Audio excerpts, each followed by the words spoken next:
Hallelujah, praise the Lord. सभी को जय मसीह की। परमेश्वर भला है। आज का दिन दिखाने के लिए परमेश्वर का धन्यवाद हो। तो आज फिर से एक बार हम परमेश्वर के वचन को सीखेंगे आज मिलकर।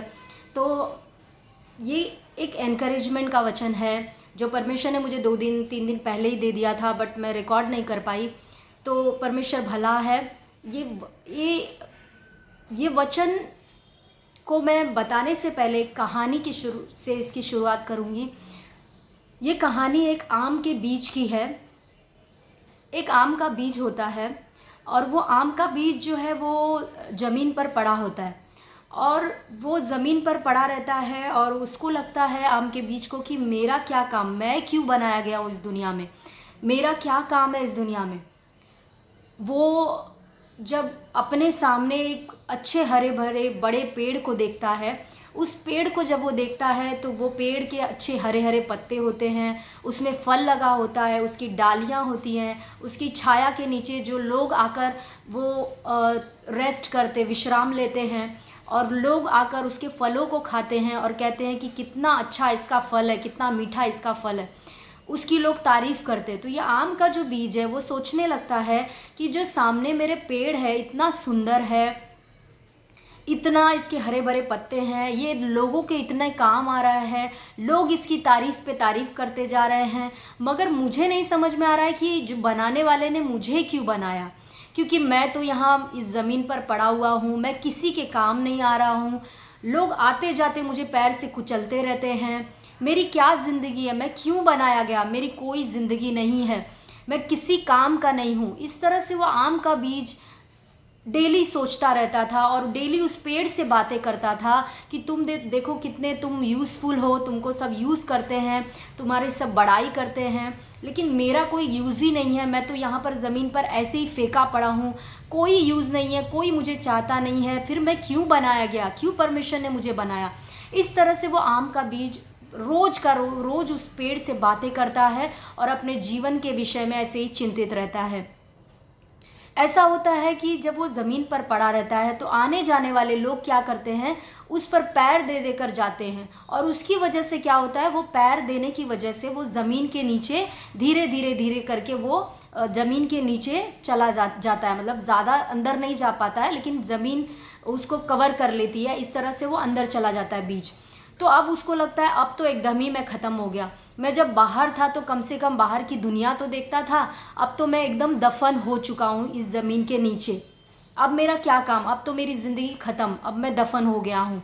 लेकिन कुछ ऐसा होता है कि कुछ समय के बाद बारिश होती है, अच्छी बारिश, और जब बारिश की बूंदें बूंदें ज़मीन पर पड़ती हैं तो ज़मीन पर पड़ने के बाद वो जो आम का जो बीज होता है उस पर भी बारिश की बूंदें पड़ती हैं और बारिश की बूंदें पड़ने के बाद वो आम के बीज में से धीरे कुछ बदलाव आने लगते हैं और वो आम का बीज चिल्लाने लगता है, अरे ये क्या हो रहा है, मुझे ऐसे क्यों हो रहा है, मुझे ये क्या हो रहा है।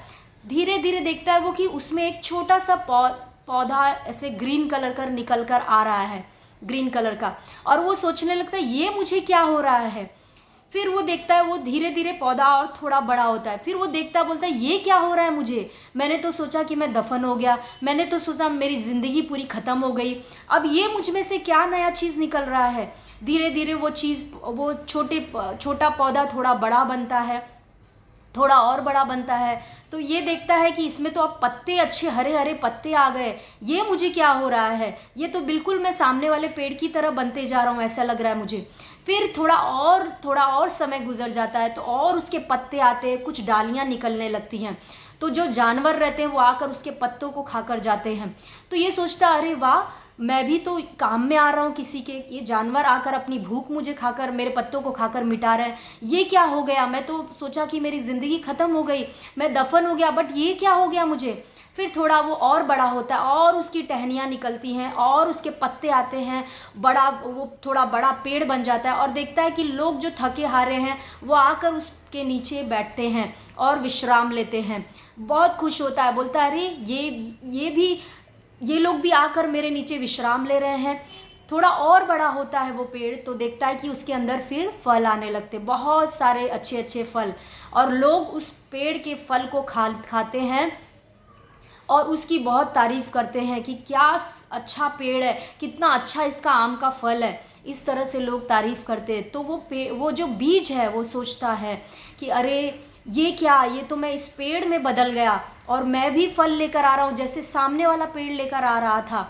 तो वो सोचने लगता है, फिर उससे समझ में आता है कि मैं किसी ऐसा नहीं था, कि मैं कुछ काम का नहीं था, मुझे ऐसा ज़िंदगी भर लगा कि मैं किसी काम का नहीं हूँ, मैं फेंका हूँ, परमेश्वर ने मुझे ऐसे ही बना दिया, मैं किसी के यूज़ नहीं आ रहा हूँ, मैं तो ये सोचता था।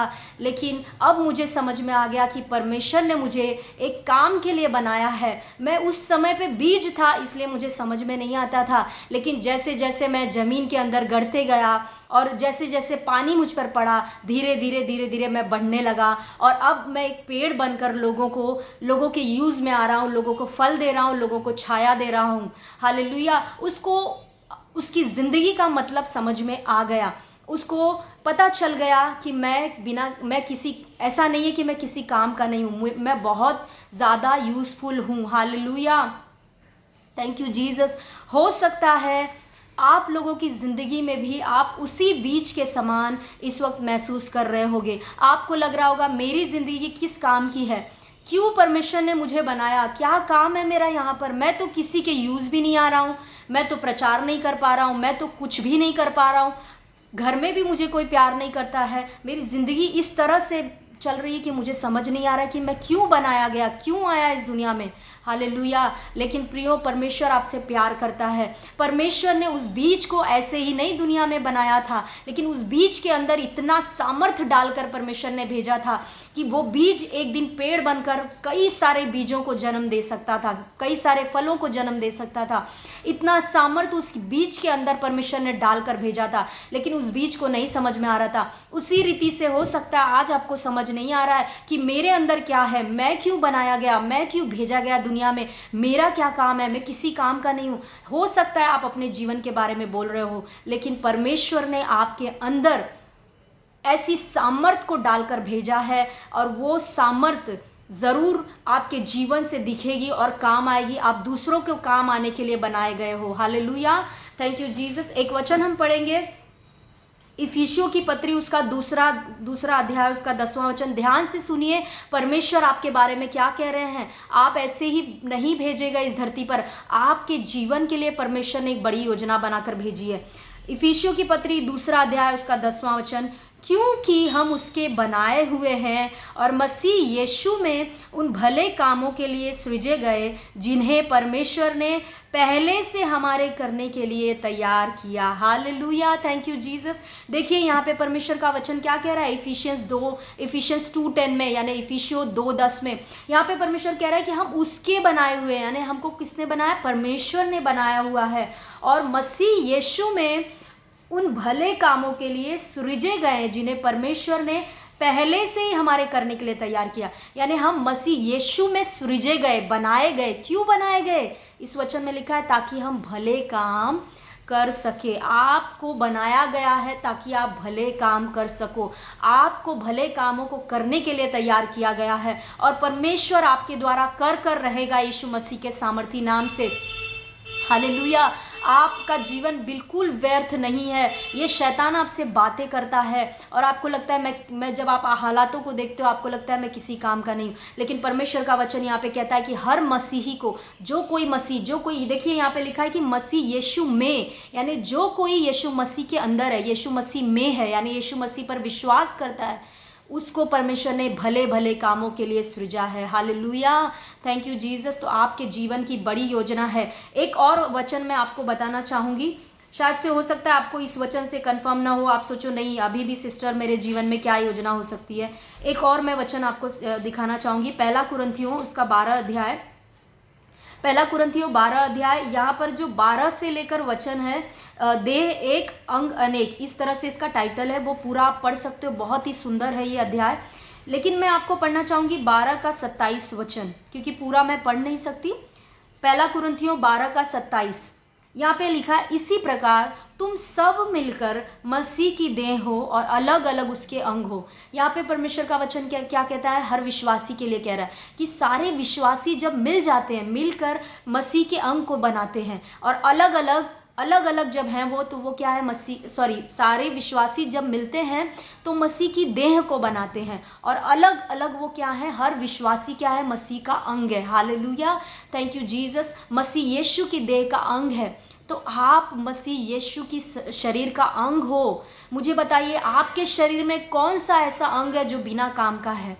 ऐसा कोई अंग परमेश्वर ने हमारे शरीर में नहीं रखा है जो बिना काम का है। आंखों का भी काम है, नाक का भी काम है, मुंह का काम है, कानों का काम है। हर अंग हमारे शरीर में जो है वो काम का है। बिना काम का एक अंग परमेश्वर ने नहीं बनाया। तो यहाँ पर वचन कह रहा है कि आप मसीह के शरीर के अंग हो। तो अगर आपके शरीर का कोई भी अंग ऐसा नहीं जो बिना काम का है, तो मसीह के अंग आप हो। आप कैसे बिना काम के हो सकते हो?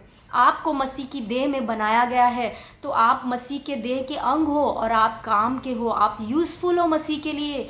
आप किसी काम के लिए, योजना के लिए बनाए गए हो। हालेलुया। और परमेश्वर आपके द्वारा वो पूरा करेंगे यीशु मसीह के सामर्थी नाम से।